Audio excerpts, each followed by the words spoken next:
TJ, congratulations! Obviously, a big win for you tonight. Not an easy one. You got rocked a little bit in the first. I mean, can you talk about just how the fight was playing out and how hurt you were at the end of the first round?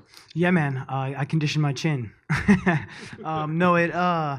He's fast. He was ready for those leg kicks coming in, and every time I was setting up my kicks, he's avoiding them. I almost did too much setting up. They knew what I was doing. Had to change that up in the second.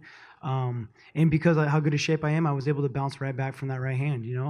I knew he had a dangerous right hand, and came back in and cleared out the cobwebs a little bit. In the second is when he kind of started doing his talking and dancing and showboating a little bit. I mean, did that change things for you? Did it change your strategy? Did it change your emotion when you started kind of taunting a little bit? No, man. I tried to stay as level-headed as I possibly could this fight. I knew that the game plan was try to get me emotional, try to get me to fight out of my technique, and try to catch me coming in. He's a counter fighter. He's fast, and he likes to counter. So I didn't want to play his game, and so by me being aggressive, I'm an aggressive fighter, that's the way I fight. I fight very aggressively, and they were looking to take advantage of that. So that's why I tried staying long in the beginning. I wasn't committing fully to my kicks because I was trying to stay long, trying to stay outside of his power. But eventually, the second round, I had to say, screw it and go for it, Afterwards, you made it clear you want Demetrious Johnson. You want to go get that flyweight title. Mm-hmm. Just curious. I mean, you'd been wanting that fight before, but I mean, you look in incredible shape when you weigh in at 135 pounds. So, I mean, what would it realistically take for you to get down to the flyweight limit? I mean, how much time would you need? Are we talking lifestyle change? I mean, how realistic is this? So the reason why I look so lean at 35 is because the way I work. I put muscle on to be on 35. So I'm not a big 35 pounder. I walk around at 150. But I stack on and I stay lean. I keep my diet. I kept my diet up since the Ultimate Fighter, and so I've been on this new diet. I've been with a new strength conditioning coach, and he keeps the muscle on me because that's what I need. And now when I go 25s, we're gonna have to lean that down. It is a lifestyle change, but right now I'm having a baby on December 28th, which I'm super pumped on. So now my wife's got a fight camp that I got to get her ready for. She's been supporting me, so it's my time to support her. Quick question.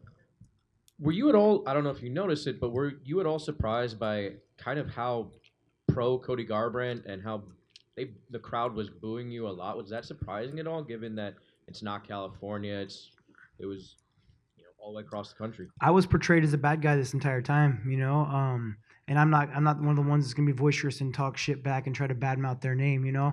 I tried to hold my chin high and I defended myself. I feel like I stuck up for myself, but I wasn't going out there to try to be, crazy and talk trash. So I was easily turned into the bad guy from the show and then everything else that they were trying to do to get under my skin.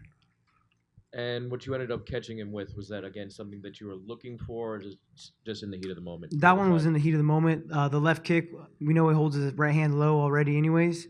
It's something he actually holds both his hands very low all the time. He throws really fast hooks. And so the plan was to kick his leg, kick his body, kick his leg, kick his body, bring everything down, bring his hands down even lower than they already were, which set up the left kick. And then from there, I kind of went on autopilot and, just look for the punches on the go, and when it landed. TJ, in the lead up to the fight, there was a lot of talk about knockouts in training, or knockdowns in training, whatever you want to call it. But under the lights, you were the guy that got it done. How does that make you feel? Yeah, I don't have to bring out some crazy footage of a gym war, If he would have kept playing it, he would have shown, like he got called out on Rogan's podcast about me getting back up and yelling at him and continuing to fight, But again, that's another thing to try to get under your skin. It was perfect timing, the night before the fight. So it's those mental warfares. And by me losing to Cruz, which I don't think I lost anyways, but by taking that loss, I learned something from it. I fought too emotional. That fight wouldn't have been even close if I would have kept my cool, how I almost finished him in the 4th and 5th round.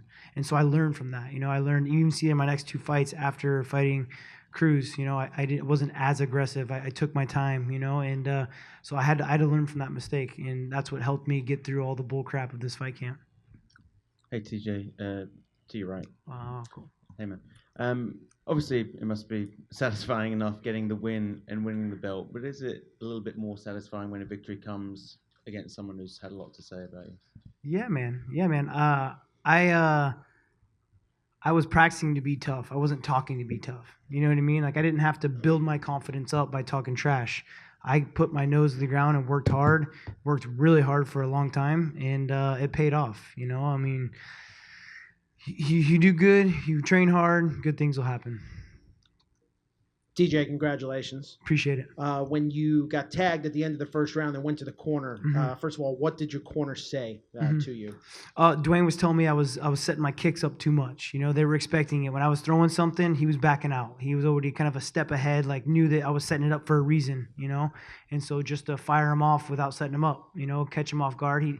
If you're able to switch your rhythm up in a fight, especially from round to round, and be a new fighter, that's going to mess someone up. And so that's what happened. I know you've been talking about wanting to go fight Mighty Mouse. Cody spent a lot of time up there talking about how he wants a rematch. Are you willing to give it to him? I just finished him in the second round. He doesn't deserve a rematch. He's very new in this sport. He needs to work his way back up. I should have got a rematch after that Cruz fight. Very close split decision that I thought I won, and I did not get it. It took me a year and a half. Well, actually, almost 2 years to get it. So I think he's gonna have to definitely build himself back up. Congrats, TJ. Appreciate what was it like to be part of this show? I'm sure in the back you saw some of those crazy knockouts and, first time ever 3 title fights, change hands. Yeah. To be part of this, what was it like for you? Oh, it was awesome. Just to even tell yourself you're fighting at Madison Square Garden, that's a treat in its own. You're coming to a very historical arena, and then to have an historical night like we did tonight and be part of it. I mean, that's always going to be remembered, And I get to look back on this when my career's all done and said and be like, damn, that was awesome, They were chanting, I don't know if you could hear "fuck you, TJ" at one point. I did hear it. Necessarily say that, yeah. But did that shock you? Did you hear that? No, I guess it didn't shock me because of I've had to build up some tough skin this camp. I've definitely had to build up some tough skin. I was the villain. I was the heel. And so that's just something you got to roll with. You can't get emotional. Like I said, it's something that I had to learn. I'm fortunate, but it is what it is. And then I wonder, you said Dwayne gave you instructions in the corner right there. Mm-hmm. Yeah, I watched when you walked back and you kind of wobbled to the corner. When I first stood up, yeah. Yeah, how quickly did your head clear? Because it seemed, I wonder, is he even going to be able to hear what Dwayne said and just spend the time allowing you to recuperate? No, it cleared up as soon as I shot in on that single leg. It was like I went for a push kick. I remember that, and I came to follow it up, and that's when he hit me with it's like a short shovel punch he throws all the time, And I remember like a quick hitting my butt and then being on a single leg. So I was all there for that. It's one of those things that you can condition your chin. If you're in good enough shape, you keep that oxygen to your brain, you're going to keep going. Started the match, a little slow. Then Cody starts landing stuff. 30 more seconds in the first round. God knows what can happen. What are you telling yourself after the first round, or coaches or whatnot? What are you telling yourself in order to bounce back as you did in the second round? I'm listening to the information given to me. They're the ones that see from the outside in. That's why you have cornermen, And so keep your composure, get in there, and, listen to them. Were you rattled at all, or? Oh, like I said, I stood up. My foot didn't want to be under me right away, but it wasn't. I was not mentally rattled, I guess. Those are things you learn to deal with. You got to push through those things.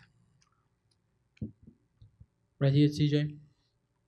Cody said that he respects you as an athlete and as a fighter, but that he still feels the same way towards you as a person. Yeah. How about yourself? How do you feel about Cody right now? Has anything changed? I respect him as a fighter as well. I do not appreciate. Me or my family. As you can see, my brother got very emotional after the fight. Have not appreciated the accusations and just the crap talk and trying to diminish my name and who I am, So, that's one that I won't ever forgive him for, But I do respect him for being a great competitor, and I'm sure we'll see him again. But he's lost a lot of my respect. He lost all the respect from my family. TJ, congratulations again on the great fight. Appreciate it.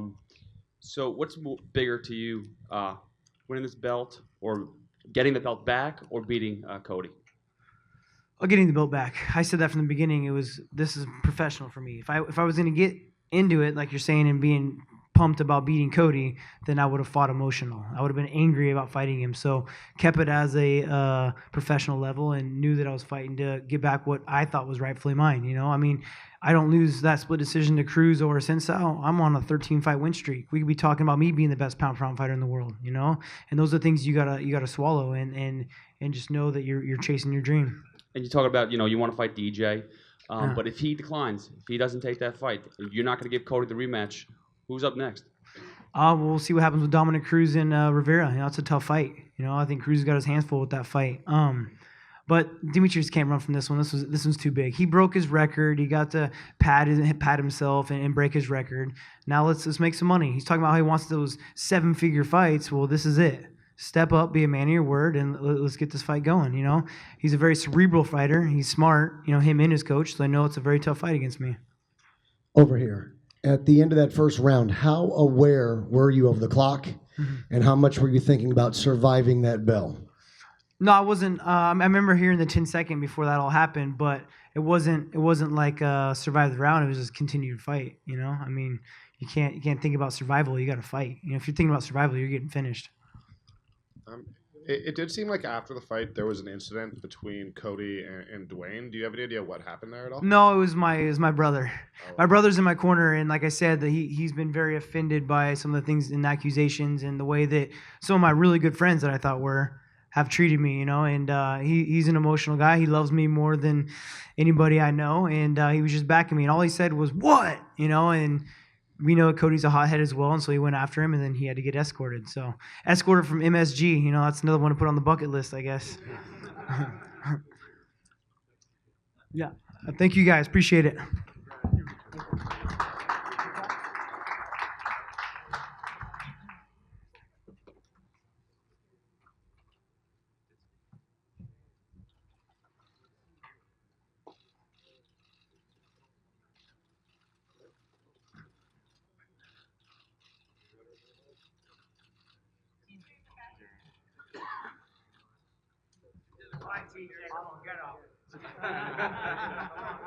Sitting there waiting to get raped by the